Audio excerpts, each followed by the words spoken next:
วัสดีทุกคนขอต้อนรับเข้าสู่ช่อง Pictas My Channel เนาะซึ่งว่ามื้อนี้เองพวกเราได้มาพิพิธภัณฑ์ลาวที่หักก็เปิดใหม่เนาะซึ่งว่าจะเป็นอะไรนั้นเดี๋ยว Pictas จะถ่ายบรรยากาศให้เบิ่งเด้อสวัสดีทุกคน Pictas My Channel มื้อนี้จะพานักเรียนไปทัศนศึกษาอยู่หอพิพิธภัณฑ์กับอาจารย์สวยงามตอนนี้กำลังเป็นอย่างพุทธรถกำลังย่างไปทุกคนมนตรี Monty. Hello, say hi. YouTube. บุญทวรโอเค บุญทาวร เจ้ามาจากประเทศใด ค่อยมาจากประเทศจีน โอเค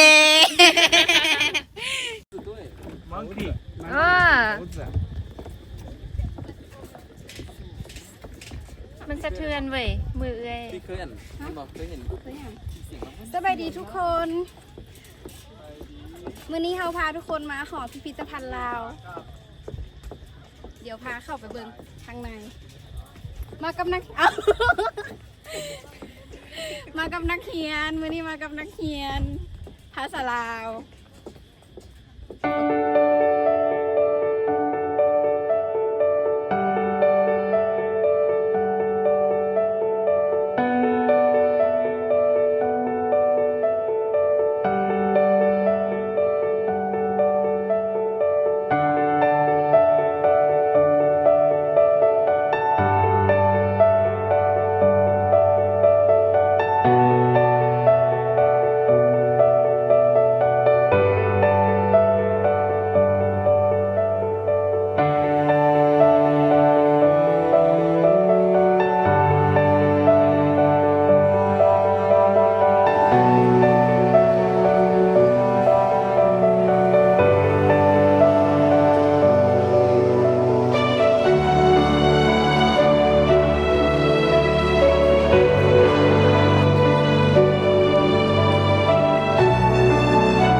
ทุกคนตอนนี้พวกเราอยู่ที่หอพิพิธภัณฑ์ลาวเนาะอยู่บ้านอย่างกับตัวเอง แนะนำ มาแถวทางงอนเด้อ ตอนนี้เป็นสถานที่ที่กว้างขนาดทุกคนเราจะให้เบิ่งทางหลังนี่อลังการ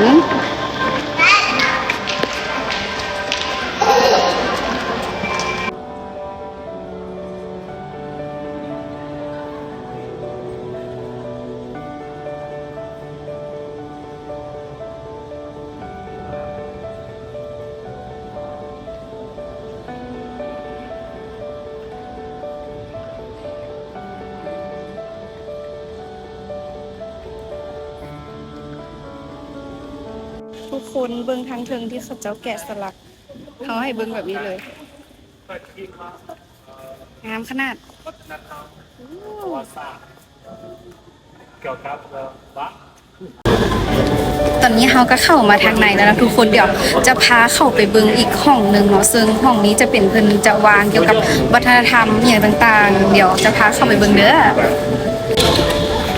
มาฮ้อนนี่มันเพิ่นจะให้ปุดเกิบก่อนเนาะแต่บ่แน่ใจว่าทางในเพิ่นจะให้ทายโบอันนี้มันจะเป็นหินหรือว่าเขาจะเอิ้นว่าศิลาจารึกประมาณนี้เนาะจะเป็น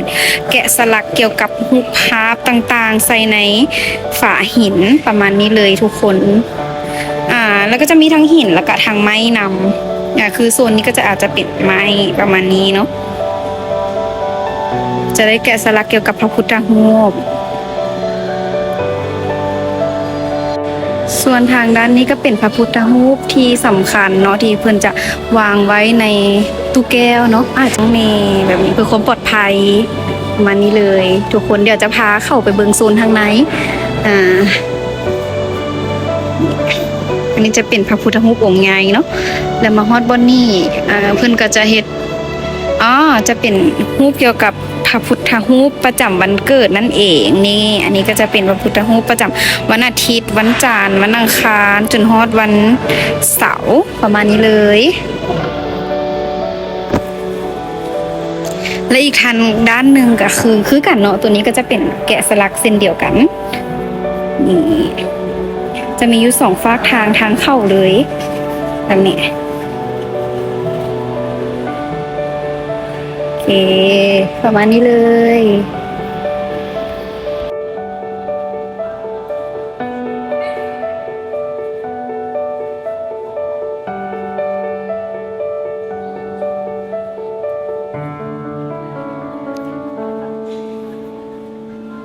และทางด้านหลังนี้ก็จะเป็นบอนที่เพิ่นกราบไหว้เนาะทุกคน เพราะว่าจะเป็นรวมพระพุทธรูปองค์ใหญ่ไว้ทางด้านหลังนี้เลยเอามาบนนี่บนเดี่ยวจะเห็นทั้งประวัติศาสตร์และก็วัฒนธรรม และถ้าออกไปนอกก็จะเป็นธรรมศาสตร์ก็คือจะมาบนเดี่ยวครบทุกอย่างเลย คือจะเป็นสถานที่ท่องเที่ยวทางด้านธรรมศาสตร์วัฒนธรรมและประวัติศาสตร์พร้อมๆกัน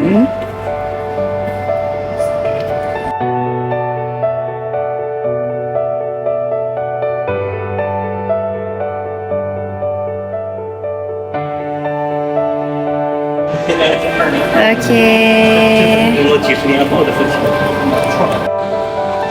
ทางด้านหลังอาจารย์อาดาของเฮาก็กำลังอธิบายอยู่เกี่ยวกับรูปภาพทางด้านหลังเนาะเพื่อนอาจจะมีเขียนประวัติไว้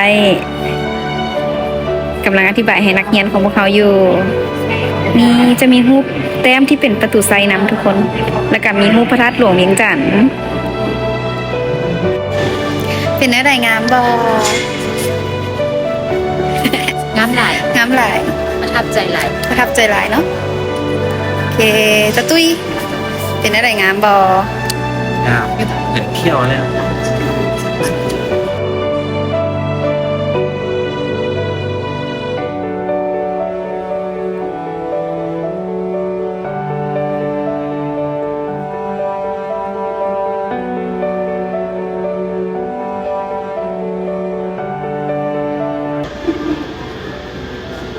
และทางด้านหลังนี้ก็เป็นพระเจ้านายมาคือมาจากดูทุกคนเดี๋ยวเราจะพายางไปด้านนู้น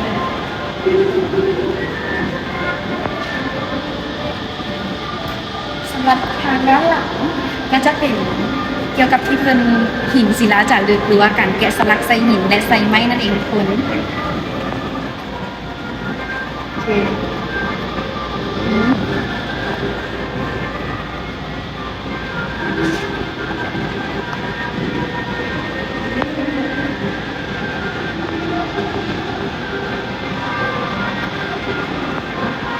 ทางด้านนี้เนาะมันก็จะมีเกี่ยวกับเขียนใส่ไว้ว่า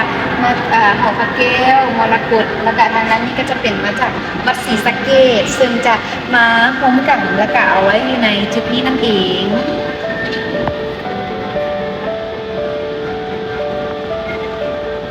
ส่วนทางด้านนี้เนาะแมนมาจากพระธาตุอินทังซึ่งอยู่ทางแขวงภาคกลางตอนใต้ก็คือแขวงศรีสะเกษนั่นเองคุณ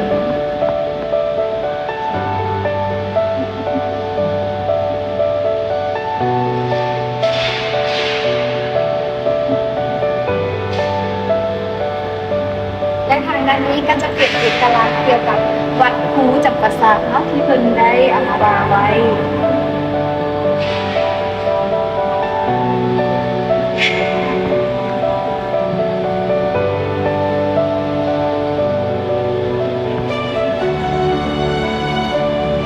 และทางด้านนี้แม่นเกี่ยวกับวัดเสียงทองนั่นเองแล้วก็จะมีเกี่ยวกับประวัติปีใหม่ลาวพร้อม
แต่พี่คือติด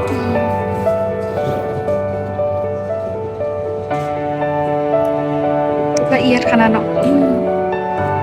จุดสุดคุณอ่ะ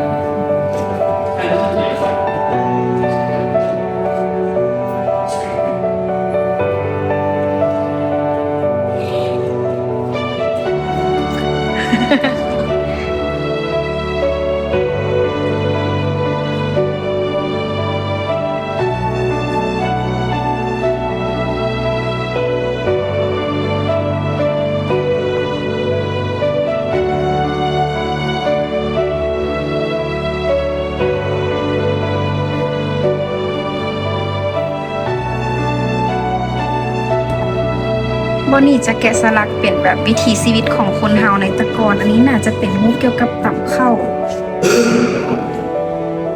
อันนี้มันสากเลยอันนี้มันโคกการแกะสลักมันละเอียดขนาดเลยอืม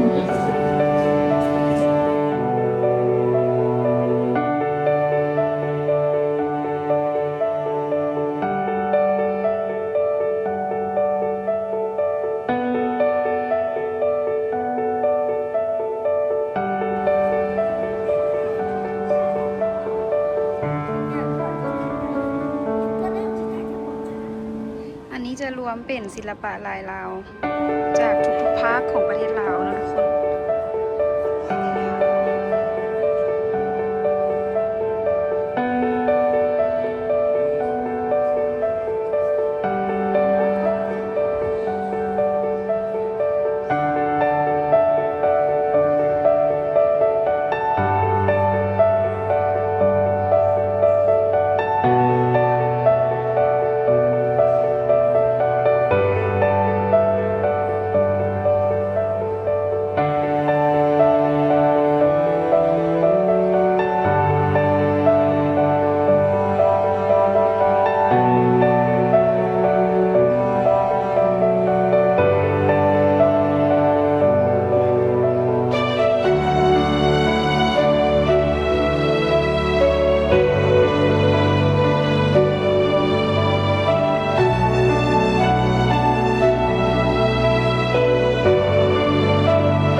เขียนวะโอเค นี่ อันนี้แมนอาจารย์โจนาธานจาก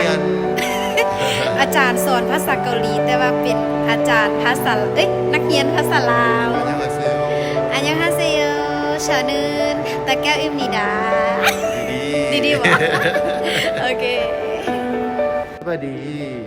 ทีนี้พอพิพิธภัณฑ์ใหญ่ ใหญ่งามบ่ งามและเราลาย โอเค ลาย มาหลายๆเด้อ มาลาย มาเที่ยวหลายๆเด้อ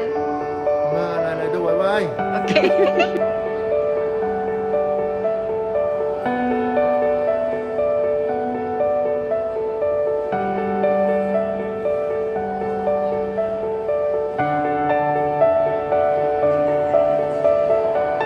ตอนนี้เฮากำลังจะกลับแล้วทุกคน ใช่ กลับแล้ว บ๊ายบาย